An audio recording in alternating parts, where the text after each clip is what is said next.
श्रीमद् भागवतम शास्त्रम कलौ कीरेण भाषितम।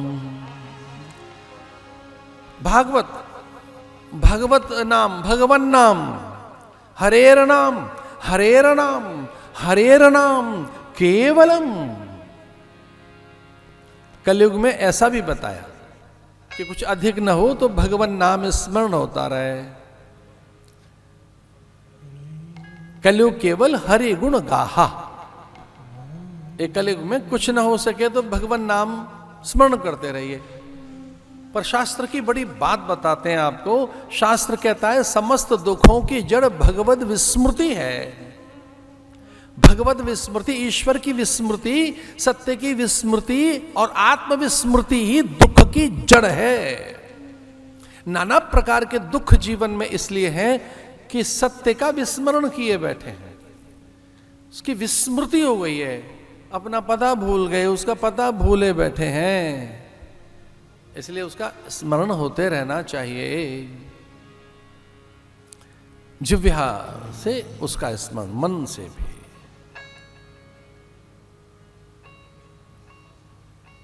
अठासी हजार ऋषियों के मध्य में जैसा साधक वैसा फल। इन्हें समय की पूर्ति करनी है, समय का अवकाश है, समय अधिक है। अचंभा है, कुछ लोग तो ये कहने लगे समय ही नहीं बचा है। अंतहीन साधन, इतने उपकरण, वैज्ञानिक उपकरण, इतनी अभियांत्रिकी, अरे संचार के साधन कितने, सूचना की तकनीक ने क्या नहीं हमको दे दिया है। आज विज्ञान ने हमको क्या नहीं दे दिया। भोजन बनाने के साधन, यातायात के साधन, कोई ज्ञान विज्ञान की वस्तु चाहिए तो ये इंटरनेट और न जाने कितने साधन। उसके बाद भी हम व्यस्त हैं। तो जो निठल्ला है वो साधक नहीं है। निठल्ला उसे कहेंगे, निखट्टू उसे कहेंगे, आलसी उसे कहेंगे जो अत्यंत अस्त व्यस्त और पस्त है। अस्त व्यस्त और पस्त है वो साधक नहीं होता, क्योंकि उसके पास समय ही नहीं होता। जिसके पास समय है वही साधक है। और उसे लगता है कि ये इस समय का कैसे उपयोग करें। समय साधक को दिखता है, साधक को समय निकालना आता है। कहीं से समय निकालो, अध्ययन के लिए, चिंतन के लिए, मनन के लिए, अर्चना उपासना के लिए, आत्मनिर्माण के लिए, लेखन के लिए और अपने सृजन के लिए, एक क्रिएटिविटी के लिए। आप में जो क्रिएटिविटी कब आएगी, कुछ नया कब करोगे, रचनात्मक कब बनेंगे आप, प्रयोगात्मक कब बनेंगे, क्रियात्मक आप कब बनेंगे। शास्त्र ने कितनी सुंदर बात कही। 88,000 ऋषि जो यज्ञ करने के लिए एक साथ बैठे हैं, वो कहते हैं कितना समय है हमारे पास, इस समय की पूर्ति कैसे करें। तो कथा सुन लेते हैं, जबकि उनके पास कोई समय नहीं था। तो कथा का फल कुछ और है।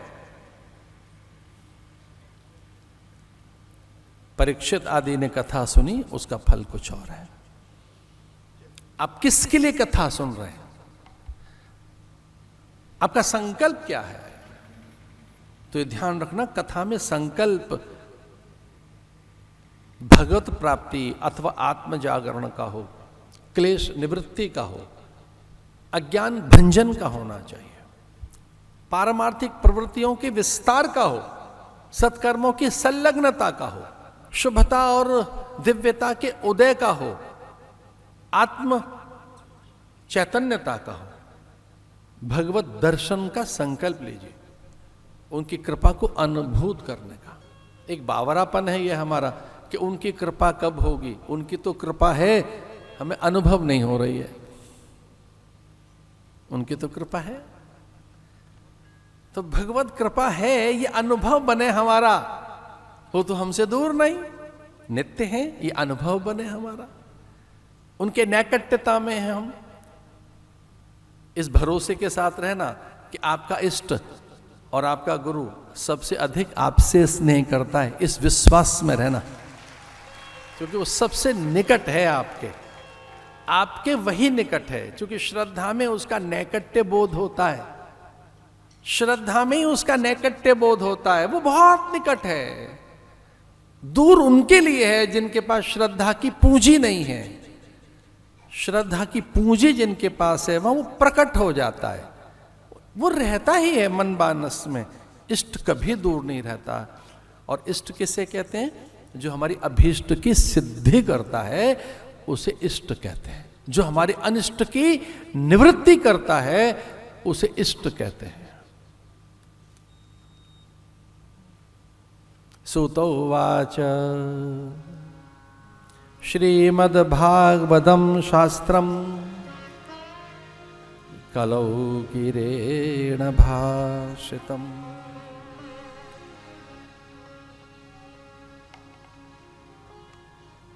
कहने लगे शौनिक कि आप तो स्वयं ब्रह्म है, उन्हीं के शिष्य हैं, उन्हीं की प्रतिच्छायाएं, उन्हीं का प्रतिरूप है, आप वही तो हैं। जैसा पिता वैसा बेटा। आत्मा वे जायते पुत्र। हमारी संतानें कोई और नहीं है, हमारा ही तो रूप है। अथवा हम जो कुछ है अपने माता पिता का ही तो रूप है। कई बार तो मिलती भी है हमारी बहुत सी चीजें, नासिका, कपोल, भाल, चिबक, भुजाएं, वक्षस्थल, नेत्र, भंगिमा, चेष्टाएं, चितवन, भास, आभास, मुद्राएं, प्रकृति, गुण, स्वभाव, अध्यास, अभ्यास एंड टोटल अपीयरेंस। पता लगता है किसके बाप का बेटा है, किसकी मां है।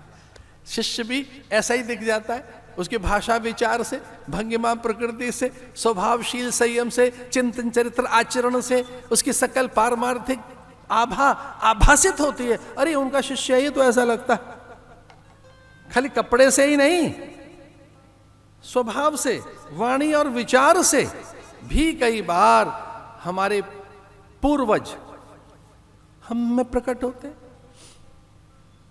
हमारे चरित्र से, आचरण से।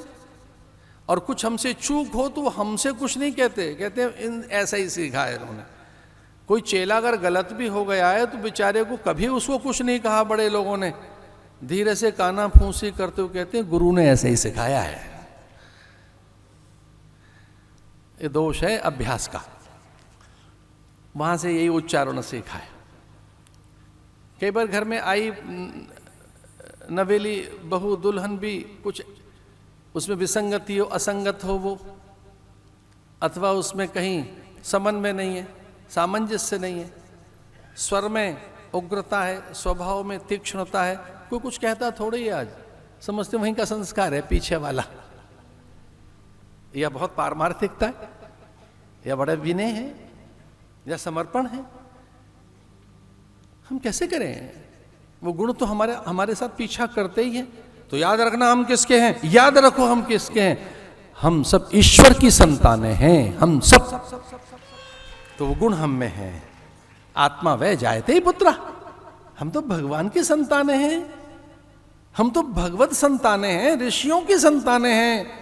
हमारा देखो क्या संबंध है, ब्रह्मविद ब्रह्मैव भवति। जैसे ये जानकारी हमें लगती है हम वही हो जाते हैं। जिस दिन ये ज्ञान हुआ कि हम किसके हैं, कौन है हमारा, मूल कौन है हमारा, ऊर्ध्व मूल अधः शाखा अश्वत्थम प्राहुरव्ययम छंदांसि यस्य पर्णानि यस्तम वेद स वेदविद। इन शाखा प्रशाखाओं से, इन वेद ध्वनियों से, इनकी गूंज अनुगूंज, इनके ध्वनि स्पंदनों से जो ज्ञान विकिरित होता है वो सर्वत्र हमारी सत्ता को आलोकित करते हुए बताता है कि हम परमात्मा की संतानें हैं, हम उनके हैं, हम उनके, हम सब। यस्तम वेद स वेदविद, उससे जानकारी मिल जाती है। ब्रह्मविद ब्रह्मैव भवति। इसे शौनिक आदि ने श्रुति से कहा आप तो वो हैं ज्ञान के सागर, करोड़ों सूर्य आपके पास हैं, करोड़ों सूर्य जैसा ज्ञान है। हमारी अज्ञान भित्ति का नाश कीजिए, हमें कथा सुनाइए। ये ज्ञान पे पासा कहेंगे, इसको ज्ञान की प्यास कहेंगे। इसे अच्छी बातों की प्यास आप में रहनी ही चाहिए, क्वेस्ट। एक प्यास आप में रहनी चाहिए, एक व्याकुलता रहे कुछ और जानने की।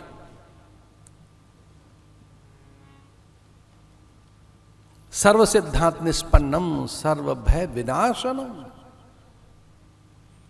संपूर्ण भय का जो नाश कर दे। आइए मैं वो कथा सुनाता हूं। सूत जी ऐसा कहने लगे कि वह कैसे ज्ञान वैराग्य उठकर खड़े हो गए। भक्ति के पुत्र,